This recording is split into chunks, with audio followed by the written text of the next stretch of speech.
Welcome to America's Cannabis Conversation at americascannabisconversation.com. And here's your host, Dan Perkins. Welcome back to America's Cannabis Conversation, and we have an extraordinary guest today, Mr. Jason Wilson. He is an attorney, but not by trade anymore. He's very much involved in the cannabis space and working with the ETF creator. We're going to talk to him about what's going on in the business and what he thinks is going to happen in the industry from a regulatory standpoint and a business standpoint going forward. So, Jason, welcome to the show. Oh, thanks. Thanks for having me on. It's a pleasure to be here. You're welcome. Thank you. So, in full disclosure, I'm a registered investment advisor. I've been managing money for close to 50 years. I was an early adopter of ETFs, but I was not an early adopter of cannabis ETFs because I thought they didn't have enough size, they weren't liquid enough, and extremely price volatility. You're working with MJ, which really has created a portfolio of related in longs and shorts and leverage and all kinds of things, along with other non-cannabis ETFs. But I'm interested in the ETF. So what changed that allowed you to get to that fund to $1 billion? It was quite the challenge to get MJ launched in the first place. And as you pointed out, when we started seeing the cannabis industry expand, initially in Canada, really, back in 2014, 2015, once we, it's probably around 2016, 2017 is when we really started to see enough cannabis companies out there with enough liquidity and significant enough market cap that we could actually create an investment vehicle, to create a portfolio that had enough exposure to the cannabis industry. So we started down that path in early 2017. And the big hurdle was, you kind of nailed it on the head where he said it's a volatile industry, but it's also an illegal industry in the U.S. So launching a federally regulated investment fund that trades on New York Stock Exchange it took a lot of work to get the regulators comfortable with whether or not there'd be, any issues with anti-money laundering legislation, things of that nature. So it was about a year or so of work, of working with the regulators, of working with our administrators, the custodian, the trustees.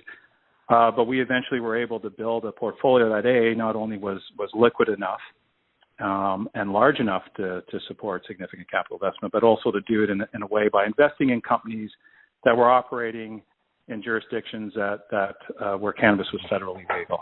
So that's where MJ started. That's how we came out. And, just seeing the growth in the industry from not just in the U.S., but globally, expansion of several countries around the planet, continuing to move towards legalization, both medical and recreational. It just brought a lot of eyeballs on the fund, and we became kind of the bellwether for the industry. That's true. You are the bellwether for the industry, and you mentioned the fact that the product is now available in many more places around the world legally than when you guys started the fund. But while you've had great success, I can point to index ETFs that have trillions of dollars. So while $1 billion is a great accomplishment, what do you see for the future for these funds? Yeah, and it's you're right. Is that cannabis industry is still really it's a nascent industry. It's an emerging industry, and as much as having $1 billion fund is great as a beginning metric, a fund of the size of MJ is at that size with significant liquidity is good for investors. It's just the beginning of it, and we see the opportunity for cannabis investments, for the cannabis industry to just continue to grow exponentially. I think that, a lot of the hesitance right now with certain investors is not having the clarity and the transparency of where the industry is going to go ultimately. Is it there's state by state by state, we see reform and legalization initiatives, and we see it country by country. But I think until we see meaningful reform at the federal level in the U.S., which would likely be the big trigger for global reform, it's not until we see that happen that we'll really see the cannabis industry move to, from this kind of boutique opportunity to more of a mainstream industry. It'll change the complexion of the industry entirely when that happens. And I think once we know what those rules and regulations will look like, it'll give your larger institutional investors that transparency, that clarity that they need to understand how the industry could unroll, moving forward. Right now, it's very fragmented, so it's kind of hard for them to understand what the ultimate potential could be. Right, I agree with you totally. I look at when I spoke to the president founder on the show, I said I think one of the many challenges the industry faces, and you specifically with an exchange traded fund, while they're extremely popular as an alternative to picking individual stocks, it's still a business that a lot of people, investors, have not taken advantage of. And so I think you've got a cannabis learning curve, but you also have a learning curve to a lot of people who do not understand how an ETF structure works. And maybe you could just take a moment and help our listeners understand from a rudimentary standpoint, not necessarily your fund, but how an ETF is structured and why it works and why it's so good for the customer. Yeah, absolutely. So, exchange-traded funds are becoming a very, very popular investment, particularly amongst investors that manage their own money, but also with registered investment advisors and others. And the key advantage of an exchange-traded fund is it just allows, a few benefits. The first benefit, it provides exposure to an industry or an economy or a specific sector. It could be commodities like oil or gas, you name it. And in many instances, the big advantage of an ETF is it provides simple access, exchange-traded access to maybe an asset that is hard to trade, or maybe it's to a basket of stocks that are in an industry that is maybe hard to get exposure to. And it also provides, a simple way to do it. In the fact, instead of going out and acquiring 50, 60, 100 companies in a particular industry, you can do that through one trade.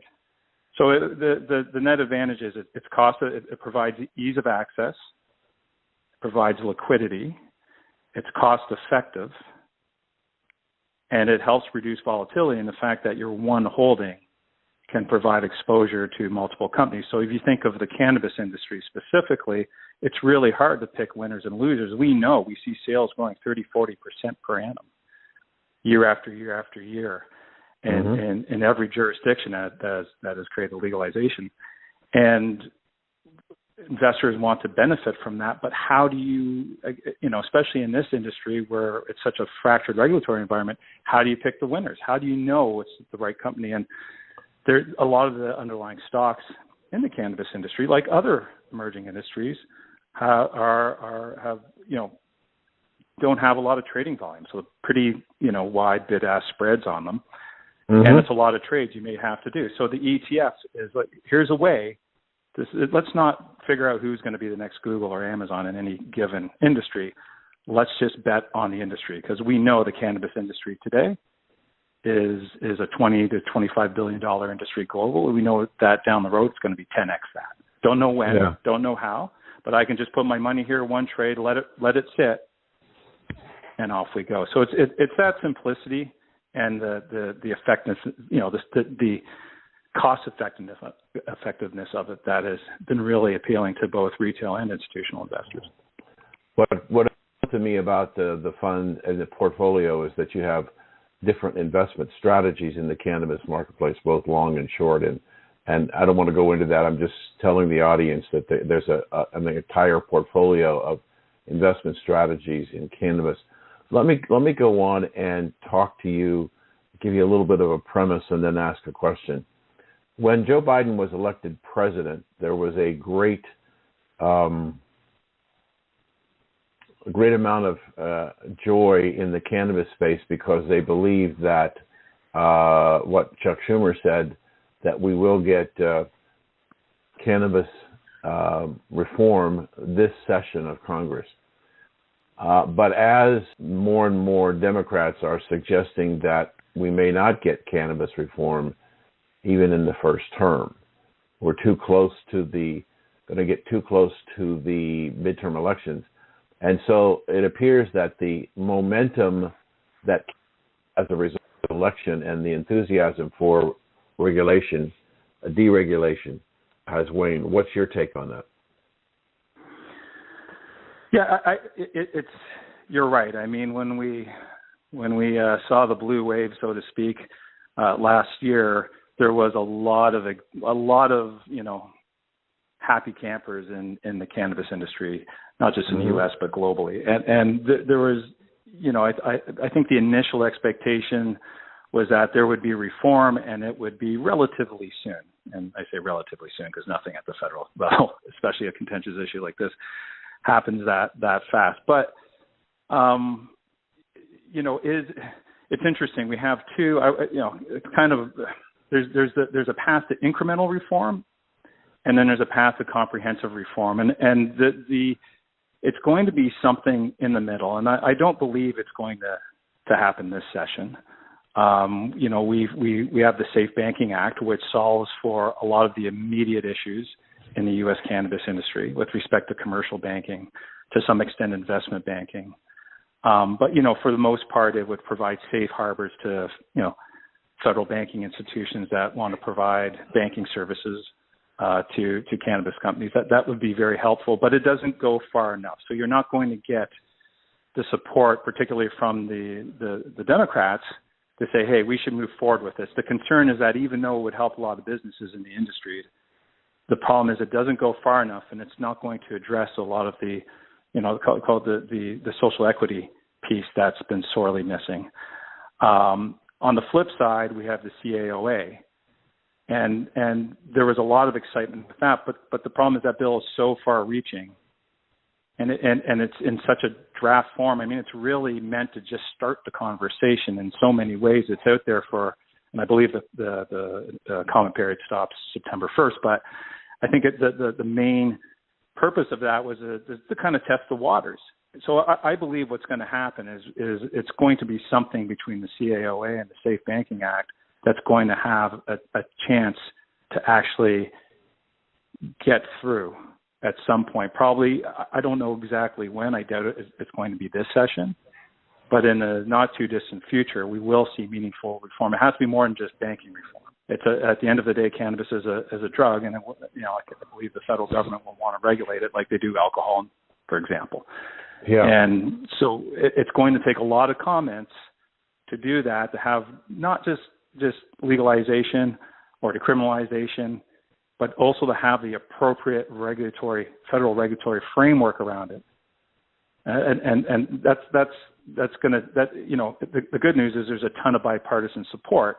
It's just going to be weaving it down the middle that gets enough support when right now you have, it's 50-50, Democrat and Republican. So, we need to flip some support from one side or the other, obviously, to make this happen. So it's going to have to be a little bit more substantive than the incremental reform and probably less comprehensive than what's in the CAOA right now. Well, we've been talking to Jason Wilson, who is a non-practicing attorney but advisor to the ETFMG, which is a cannabis portfolio of cannabis ETFs. Jason, how do people buy this product? Like almost any other stock that trades on the New York Stock Exchange, whether you work with a financial advisor or you or you manage your own portfolio, it's for any financial intermediary, just pull up the ticker MJ on the New York Stock Exchange and hit buy. Wonderful. Thank you so much for joining us today. And can people follow you somewhere? Just our commentary and whatnot is on our website at ETFMG.com, and look under the fund MJ. And you can absolutely follow our commentary and views on the cannabis industry and our funds right there. Thank you for joining us today. Thank you. Have a great day. You bet. We've been speaking with Jason Wilson on ETF for cannabis. We'll be right back. Hello, this is Dan Perkins, and I've got a question for you. If you knew what your customers wanted, would you be more successful? Of course you would, but can you obtain this valuable information for your success? If you use the Engage portion of the Equio software from New Frontier Data, you won't need to guess what customers want to buy. Guessing can be very challenging and expensive, and more often than not, non-productive. If you want to find out what customers want, then go to newfrontierdata.com and click on the Equio button, and don't forget to ask about the special offer. This is Dan Perkins. You're listening to America's Cannabis Conversation on W420RadioNetwork.com. Welcome back to the conversation. And joining us today is Michael Kleinhenz, who is a PhD and assistant professor at the Department of Clinical Sciences at Kansas State University. And he's going to talk to us about a study that he conducted that was published about the use of cannabis in agriculture and animals. So welcome to the program. Thank you for having me on, Dan. Be able to discuss our research. Please. So let's just get started. Tell our audience why you decided to do this, and was it something that you generated, or was there somebody in the private sector who asked you to study it? And then let's talk about the study. So you go right ahead. Our research group got interested in industrial hemp as an agriculture feed and use in cattle, really from the USDA freeing up industrial hemp production for cannabinoids, and then at the time there was a lot of work being done, or a lot of lay press on the use of CBD and CBD oils for analgesia, pain mitigation type things, seizure control. And we were originally interested in just the CBD as an analgesia. Our lab's typical background is pain mitigation in food production animals. And so that kind of got us started looking into industrial hemp. At the same time, when we started looking into it, we got paired up with a gentleman in our horticulture department that was actually growing hemp, and we started working with him to see how we could use basically raw hemp in cattle as an analgesia, and then basically kind of started. That's where it started. But when we started looking into it more and more, there is nothing out there in terms of industrial hemp as a feed additive in cattle. Any of its nutrient value and whatnot, because he came to us and he's like, hey, we harvested our hemp seeds this year, and I have 50 pounds of this basically chaff left over from, little fines of seeds, little fines of leaves, things like that. He's like, do you think that'd be something we could try to feed to cattle, or would you be interested in it? And so we took a sample of it and sent it off for nutrient analysis, and it came back really, really good. And so that kind of got our balls thinking, what else does this plant have in terms of a nutrient value? And so our first study, we just looked at that. We sent off 7 different plant parts. We collaborated with a private lab in Wisconsin where they did nutrient content and digestibility studies. As well as we looked at the cannabinoid content of several different parts of the hemp plant itself and byproducts. So byproducts being the chaff from seed harvesting, residue left in the field, and then also whole flowers that have been through the extraction process for CBD. And what we found there is there's some very good potential for industrial hemp as a feed commodity or being utilized as a feed in cattle. for the cattle business, the lower you can get your feed bill, the more profit you can make. So cattle being ruminants, they can use these fibrous type plant materials that are typically, not digestible by monogastrics like cats, dogs, pigs, humans, but they can utilize those for those nutrients and basically survive on them. And so that kind of was the first stage we did. So really interesting work. I'm fascinated. I grew up as a young child. I used to grow up and spend my summers on relatives' farms and dairy farms and beef cattle. And so the first question that comes to my mind, it's varied, I've been told, by people who process hemp for the extraction of CBD, that it's a very, probably not the right word, but that I'm about to use, but a very unreliable from the standpoint of consistency of product. It can vary from plant to plant. So was all of the, in what you were using to try and develop a cattle feed, was all of the CBD extracted, or were there some residual? So our first study was basically both extracted, and some of it was actually just raw plant. When we actually went to feed it to the cow, we just fed raw plant from a single lot, essentially, of grown cannabinoid, of industrial hemp. So when you do that, I mean, the one thing that I'm sure that there are people out there listening to the show, which is now over 900,000 that listen to the show on a monthly basis, that are saying, wait a minute, is it going to get into the milk supply? Is there any chance of CBD getting into the milk supply? The answer to that is yes. And so that is actually one of our big parts of our USDA-funded study that we were awarded, was to look at if animals consume industrial hemp and cannabinoids or cannabinoids, does that enter the milk and does it enter the edible tissues? And so that's part of our next series of research we're going to be kicking off here late this year, early next year. Is the first study will be, if we give industrial hemp to calves for 5 days, where does it go in the body? So for that, we'll do what's called a tissue residue study. We'll feed industrial hemp, and then we'll humanely euthanize them like they were at a slaughter plant for human consumption, and sample those tissues, so muscles, other edible tissues, and things like that. And then we'll also do. I'm sorry. Go ahead. Do a milk study as well, and so we'll feed it to lactating dairy cows and see if we can detect it in the milk of those cows. So when you think about this as a feed, how does it compare as on a cost basis?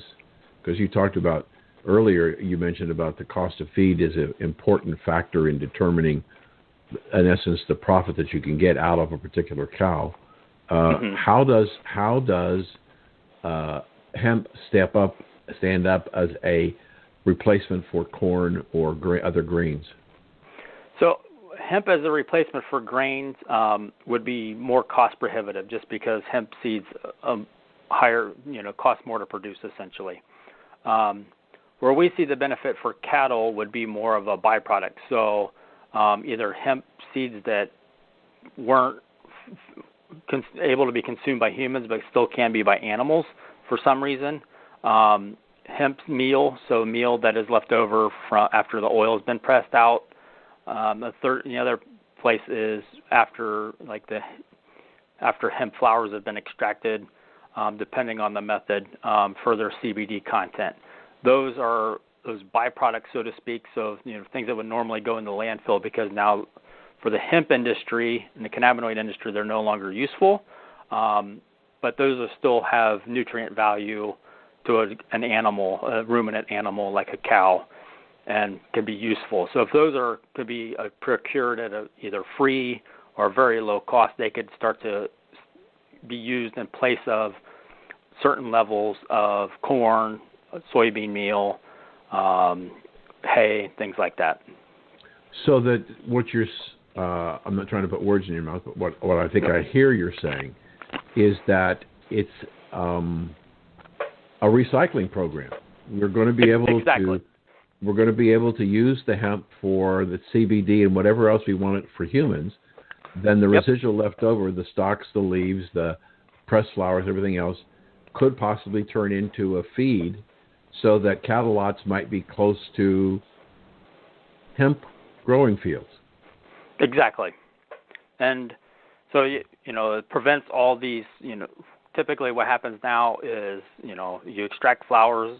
That flower material is basically thrown in the trash can. It goes to a landfill and it sits there. If we show that we can feed this to animals and feed it safely and give a time from when that animal last ate that cannabinoid or that hemp material to when they are, processed to end up on somebody's dinner plate, we can show that safety factor in there. We can basically use that material as a feed, and it doesn't end up in the landfill. It's used to feed cattle and things like that. So could other animals, sheep and goats and chickens and pigs, use it? Pigs. So it depends on the material. I know there's some folks out there working on using hemp cake. So it'd be the leftover from oil extraction, after the seeds left over from oil extraction. Or looking at using that in poultry and swine facilities, as well as some sheep facilities. For sheep and goats, they could use the same, they could eat pretty much any part of that plant and extract some sort of nutrient content out of it because they have rumen just like cattle. And so those rumen microbes can basically digest the hemp material for the animal, and the animals in a symbiotic relationship with those bacteria in their rumen get nutrients from that. So as a feed source, looking at corn or wheat or soybeans as a feedstock, is hemp better for the animal than the alternative grains, or about the same, or not quite as efficient? What's the deal there? Based on some of our work, it would depend on the part of the plant that you're discussing. Some of them aren't very digestible, so like the stalks, which are known for their fiber material, are not as digestible as, say, like the leaves or the seeds or the flowers. And so depending on the part of the plant or how much of a whole plant you would feed to an animal would kind of dictate how much would actually be usable for that animal. That said, fibrous material is needed for ruminants to help maintain basically their GI balance, essentially. So a lot of times cattle are fed, fibrous material just to maintain a normal rumen flora and keep basically everything kind of steady within their stomachs. So it has value to do that. Is it per pound as nutritional as corn or wheat or soybeans for animals? No, it's not. It would be more along the lines of nutritional value in terms of alfalfa, hay, or like a forage type material. So instead of a grain material, it'd be more of a forage material. And it gets pretty similar in terms of crude proteins and things like that as certain parts of the plant as alfalfa, which is known in the dairy and beef cattle industry as a high protein, high fiber type feed additive or feed. Okay. Unfortunately, Mike, we're out of time, but it's been a fascinating conversation, helping me remember my childhood a little bit about cows. We've been speaking with Dr. Michael Kleinhenz, studying hemp. Doctor, how do people follow you and what you're doing? So we can be found on the Kansas State website, www.ksu.edu or k-state.edu. The vet school has a website. Our papers are actually, if you just Google my last name, MD Kleinhenz, Kleinhenz, and put in bovine and hemp, typically it pops up within the first 5 or 6 hits on Google too. So, Terrific. Well, thank you for joining us today. You're most welcome. If you didn't hear all of this terrific interview, please go to W420radionetwork.com and go to the archives. So we'll be right back. You're listening to America's Cannabis Conversation on W420radionetwork.com. Hello, this is Dan Perkins. Here's more important information about the Engage section of the amazing software for New Frontier Data called Equio. These are just examples of some of the things that Engage can do for you. You will be able to see and understand consumption preferences at the county, state, and even the zip code level. You'll want to follow product trends filtered by age and gender, so you'll know exactly what to offer and how to market it. How about learning the market density of the location you might be considering to expanding your business? Use the Visit Index score to determine the trends that impact your outreach and messaging. Engage with your customer base to expand and repeat your value. You can learn more about product trends filtered by age and gender. This valuable information, it helps you to know exactly what to offer and how to market it. Things are changing rapidly, and you need the latest information from an independent source to keep yourself informed of the changing markets. For more information on the Equio software package, go to newfrontierdata.com, click on the Equio software, and don't forget to ask about the special offer. This is Dan Perkins. Time now for the lowdown on another high time experience. Here's 420 lifestyle correspondent Rich Walcoff. Well, there's so many components in the cannabis industry, but one of the more mercurial would be mechanically pre-rolled joints. The world's leading pre-roll producer and the technology guru is Dean Arbit, the CEO of Bud.com and the CEO of Wagner Dimas. Am I pronouncing that correctly, sir? You are up. Thank you. Beautiful. Pre-roll joints, I mean, you're taking the art out of it, but now it's technology or mechanism over the human artisan influence. So yeah, we call it frictionless uptake, my friend.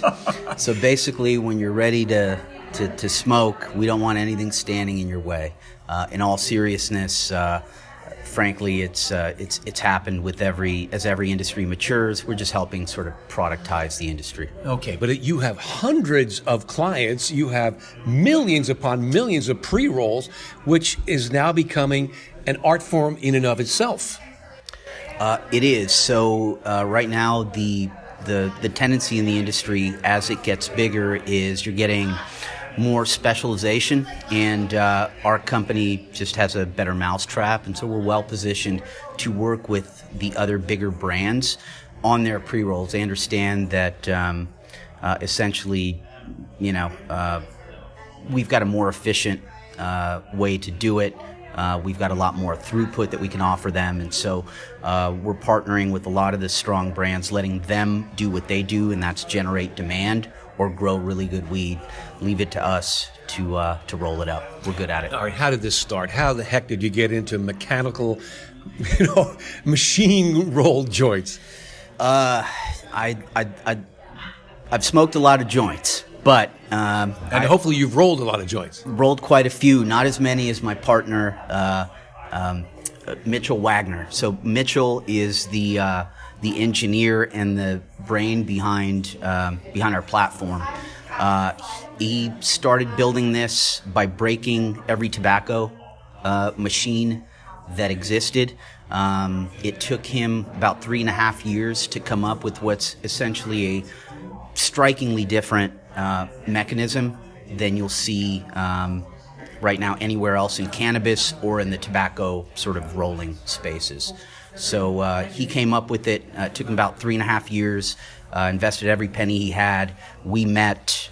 He was almost there. I invested the last money, and then got in some more investment. Got in about $1 million. We built the machine, and that first year we made $10 million. Crazy. I mean, 1,000% in your first year. So I guess when you roll a cigarette, tobacco doesn't have the same stickiness or challenges that it is when you roll cannabis joints. Absolutely, which is why you don't see, Rob, you don't see the those same formats in cannabis, right? You don't see the cigarette-style joints. There's some folks years ago that tried and they failed miserably. We don't think that that the cannabis consumer wants any part of that format. It's associated with cigarettes, very different ethos. Also, just the format as far as having an acetate filter, it just goes against, I think, what cannabis smokers like. And I think it goes very counter to smoking a good tasting product. If that filter is essentially blocking the taste, it defeats the purpose for most folks. Okay, how is your filter different? So we've made a format that works without filters or with filters. Our format makes everything between a 0.25 gram joint, which is referred to as a dog walker, all the way up to a 3.5 gram joint that we've mechanized now and making in large volumes for Tommy Chong.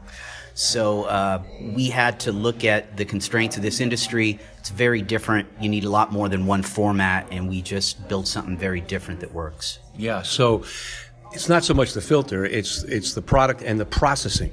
So what is unique to your pre-rolls that make it so exceptional? How many hundreds of different growers and cultivators, distributors are using yours? So we've made over 500 SKUs.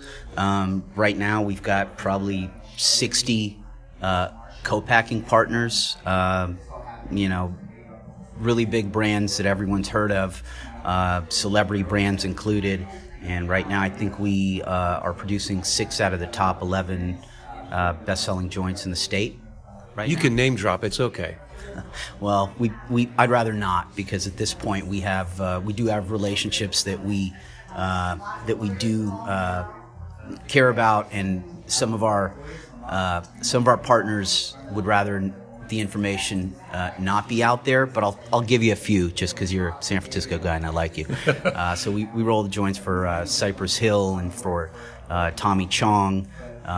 We roll the joints for Mind Your Head, which is Mickey Hart's brand that he just dropped from the Grateful Dead, and then a ton of really great endemic brands, essentially cultivators that grow really fire weed that we help productize their products. So I guess reading the subtext, people don't want to know that their brand is being rolled by some other company. They want to keep it kind of proprietary or privately so. Is that the essence of it?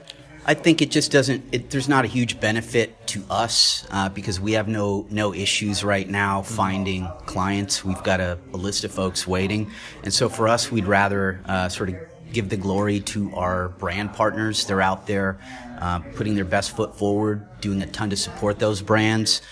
We're just sort of trusted production partners, and we'd like to stay in the background. Okay, that's cool. So what about the processing of the weed to make the joint roll and smoke as well as it does? You don't want the popping. You don't want any obstacles in your smoking experience. Another great question. Looks like you've had a couple obstacles in your smoking experience, and you're very just once or twice. There you go, just once or twice. So again, it's a great question, and we look at this very differently than just having built a machine that rolls joints.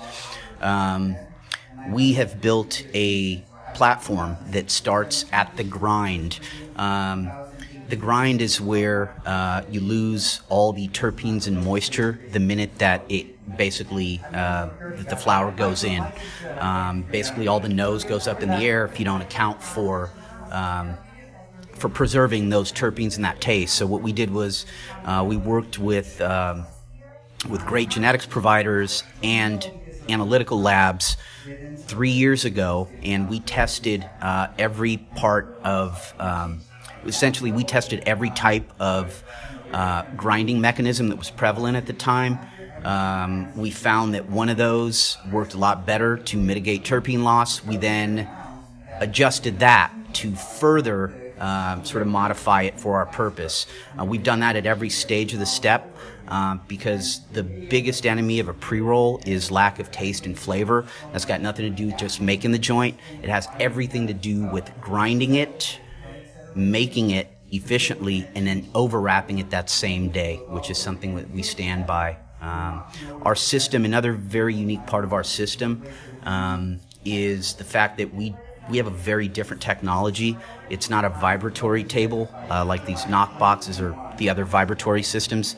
Our system actually accounts. We have a different method of getting the weed in the joint, essentially, a different method of compressing. And so we're able to actually fill down by the crutch, where generally it's hard for those joints that are made by knock boxes.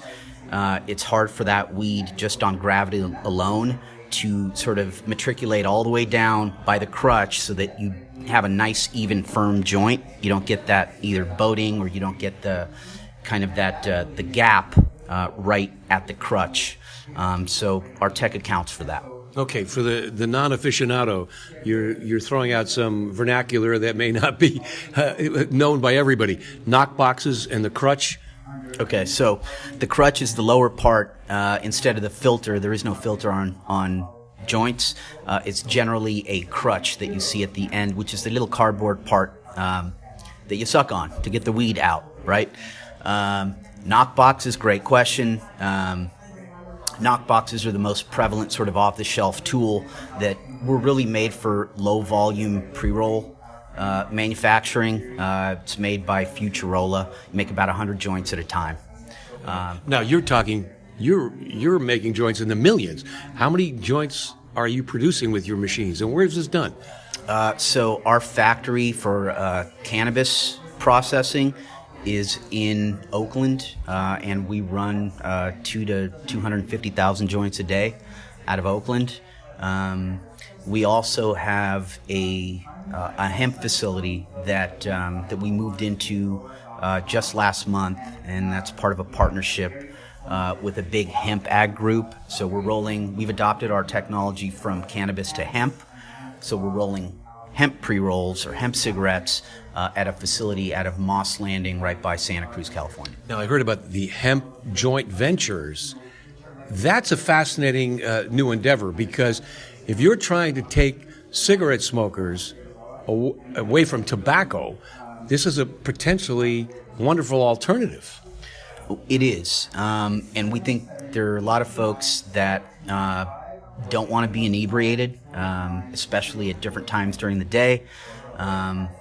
So they're essentially social smokers that have been asking for a product that tastes good, that they can try instead of cigarettes. And then there's also a faction of tobacco smokers looking to nicotine-free smokes for cessation.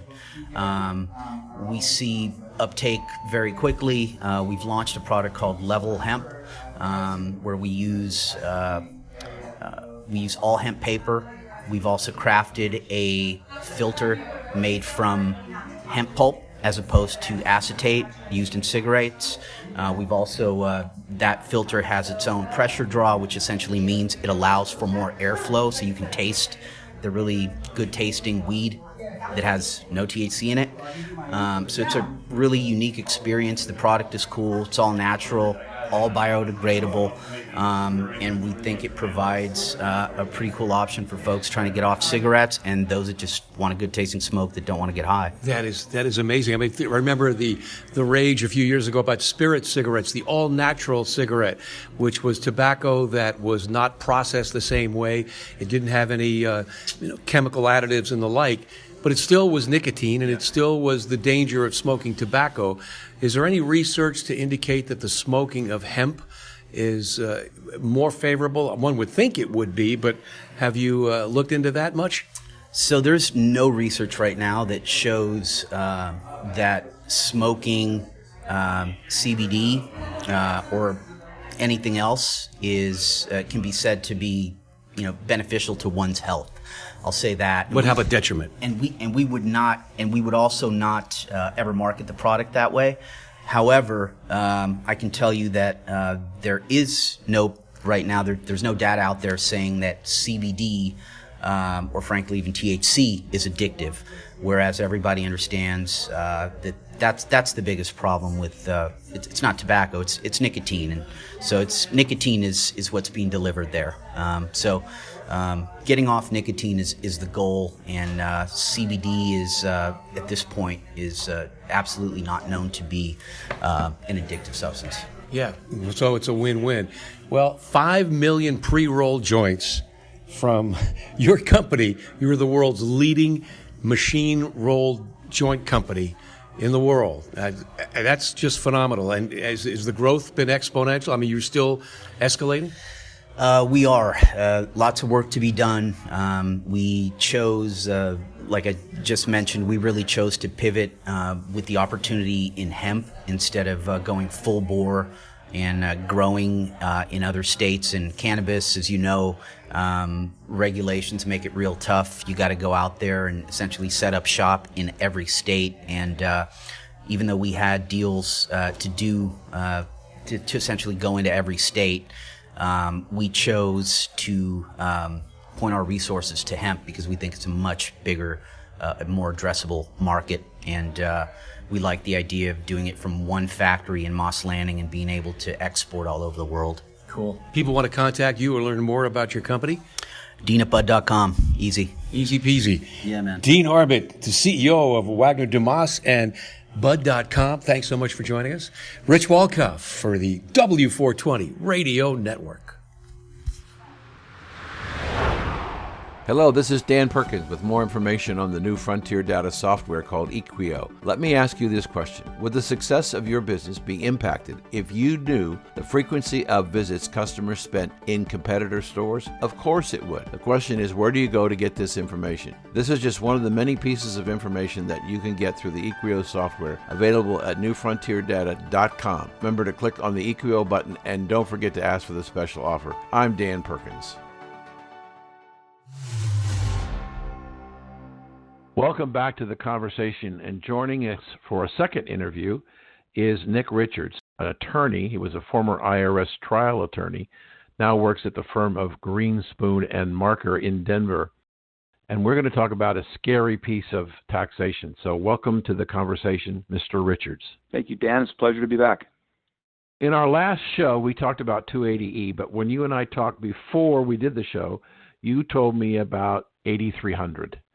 And I said to you, I have no idea anything about 8300.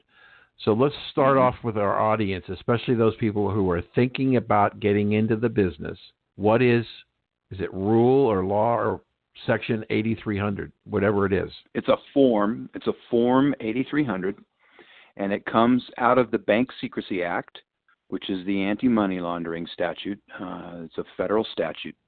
And Dan, it's kind of similar to, most people understand that if they take more than $10,000 of cash and try to put it into their bank account, that their bank is going to file a form, and the bank is going to tell the Bank Secrecy Department of Treasury about that deposit. The form that a bank files is called a currency transaction report, or if you're, looking suspicious, they file a suspicious activity report. Similarly, for individuals and businesses, if they receive more than $10,000 cash, and there's some qualifications, it has to be in the ordinary course of a business. If they receive more than that $10,000 cash, they have to file a Form 8300 with the Department of Treasury under the Bank Secrecy Act and report that cash transaction. And failure to do so is subject to very large penalties and even criminal time if it's willful and seriously abusive. So you told me in our conversation, you used the example of a pickup person operating for a dispensary that was going somewhere to pick up inventory and wanted to buy some stuff for himself. Tell us that story. Right. Well, so that's very common in the cannabis industry. You got to get the marijuana to the dispensary somehow. And on our last show, we talked about vertically integrated businesses. In a vertically integrated business, there wouldn't be a cash transaction generally because you're growing it and selling it yourself. But if you're a standalone dispensary or a standalone cultivator, you're selling to the other one. And so in the context of making those sales, generally they have a delivery pickup type person that's generally a badged, state licensed for the marijuana industry, badged employee. Most often they're, I would put them at about 23, 24, maybe 28 years old, and, living the dream, right? Working in the marijuana industry, maybe high as a kite. And, they show up. Let's put ourselves in the position of the dispensary. Our guy shows up and has $15,000 cash and is looking for the good stuff, right? And goes in to make the purchase to bring it back to the dispensary, and they run into this Form 8300 if in fact the cultivator is doing it right. And that Form 8300 requires several things. The first thing it requires is that 23-year-old individual to reveal who they're working for and what the employer identification number is for that company. And then the second thing is that individual has to give their name, their driver's license number, and their social security number as well. Now remember, this is being reported to the federal government under the Bank Secrecy Act. And when that happens and that individual is buying that marijuana, a lot of times that individual doesn't want to give that information, and they will refuse to do it. And oftentimes the person selling the marijuana needs to sell it anyway and will go ahead and make the sale anyway. And that is a big problem in the industry all across the United States, because nobody wants to give up their personal information when they're buying $15,000 worth of marijuana in a federally illegal industry. And as I said earlier, the penalties are severe. It can be up to, you can serve criminal time. You can have a very small penalty for a small violation, but you could have a penalty that was equal to the value of the transaction. So in the example that I just gave you, in that example, if that cultivator doesn't file that Form 8300 and the IRS who does the audits comes in and finds out about it, determines it's willful, that's a $15,000 penalty. So under your illustration, the person who walks into the grower or whoever, when they want to buy that $15,000, the seller has to record the $15,000. So if they don't fill out the 8300, an audit will show you brought in $15,000. Where was it from, and why don't you have a 8300? They could be in trouble. And you said before, cannabis companies get audited a lot.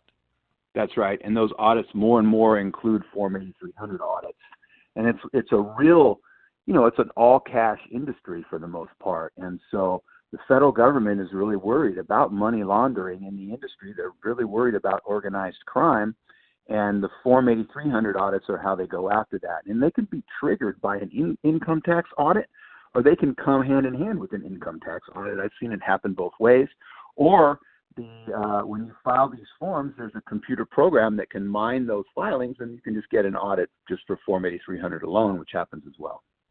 Well, I was just thinking about what you were saying there. What we're seeing now is that the margins at the dispensary level have shrunk. And as you pointed out earlier, sometimes a dispensary is not well thought out, and they've got a 3-year business plan, and they're out of business in 3 years because they didn't have the right structure and everything else. So that there is a pressure to generate cash. Is the fact that the market has contracted in the terms of price, which means the margins are less for the businesses, is that creating a temptation to not fill out 8300s and just take the cash? People are desperate. It takes a lot of money to start a cannabis business, and now that it isn't as easy as to make so much money, people are looking to cut corners, and that can lead to that. Dan, we said in the 280E segment that I said that 280E was a big problem for retailers, dispensaries, but not cultivators or manufacturers. Form 8300 is the exact opposite. Big problem for cultivators and manufacturers, not such a big problem for dispensaries, because the dispensaries are the ones paying the cash, and the producer is the one filing the form. We're speaking with Nick Richards, a former IRS trial attorney who works at the firm of Greenspoon and Marker in Denver. Is there any other particular tax form like 280E or the 8300 that people need to be aware of, that they should be thinking about? Because when they're starting their business, they're more excited about starting the business, but they're not necessarily excited about compliance. So is there something else that they need to be aware of? You know, the crazy thing, Dan, is that, as I said, everybody gets audited in the cannabis industry, and that's not just the IRS that's, in on the game. It's also the state and city. They want to audit the cannabis industry as well. Everybody wants their pound of flesh. And 280E and Form 8300 are kind of sexy because they're unusual, and, most businesses don't have to deal with those. But every little tax that's out there, the cannabis industry has to pay. And one of the biggest ones is use tax. And use tax, you may recall the whole Amazon.com stuff about, hey, nobody's paying sales tax to Amazon, it isn't fair. Well, if a business or an individual buys something and they should have paid sales tax and they don't, they are then required to file a use tax return and pay a use tax. It's the same amount. And it's just triggered when you should have paid sales tax, but you didn't. And the cannabis industry is getting hammered on those use tax requirements because it moves so fast that they get behind the curve and chasing fires, and they forget that they've bought a bunch of stuff and not paid tax, and now they're going to have to pay use tax when they get audited by the state or the city that they're in. And one of the biggest areas that comes up with is in the sale of other businesses or the build-outs of a business. When in the case of a build-out, when a contractor goes out and buys materials, that contractor is buying those materials and probably not paying tax on them. If that contractor then builds you a facility and you are then the end user of that facility, that contractor has just shifted that tax burden to you. And now when you get audited, they're going to come in and they're going to see that build out and they're going to see that invoice. And if that invoice says time and materials on it, you're going to have to pay sales tax on the materials unless you can prove that the contractor did it. So, Nick, I guess what I got to ask you this question. If a person walks into a dispensary today and purchases, I suppose they could, but I don't know if they can, but if they could purchase over $10,000 of marijuana product, does the dispensary have to fill out an 8300 on that individual sale? They would. Yeah, they would. If it was more than $10,000 cash, they would have to fill that form out, yeah. Most states have, a 1 ounce maximum. And so that would not get you to the, that $10,000 number. One of the interesting things about that form, though, is that it applies to single transactions and related transactions. And so the more likely scenario is where you have a dispensary buying from a cultivator and they buy $2,000, then $6,000, then $5,000, in several days period or in week after week, right?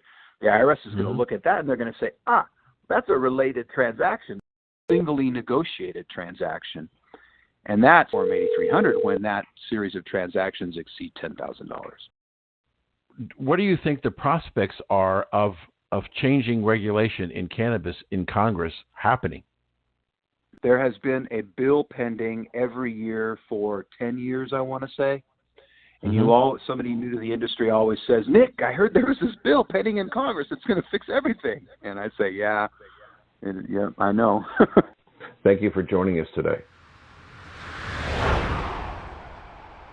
Hello, this is Dan Perkins for America's Cannabis Conversation, and I want to tell you about a new sponsor, New Frontier Data, and their equally amazing software to help you discover, engage, and compete in the cannabis marketplace. For the first time, you have the ability to discover on your computer desktop Valuable information on state, city, and even zip codes to assess your opportunities for cannabis investment in that market. Through the Engage portion, you will be able to figure out what products in a marketplace consumers would be interested in buying. And finally, with Compete, you'll be able to look at prospect profiles and find new and innovative opportunities to test new products to attract new customers. Significant change is coming in the cannabis industry, and you need to get ready now and be prepared for this fantastic opportunity ahead of you. For more information on the EQO software for your business, go to newfrontierdata.com and look for the EQO section and expand your horizons. I'm Dan Perkins.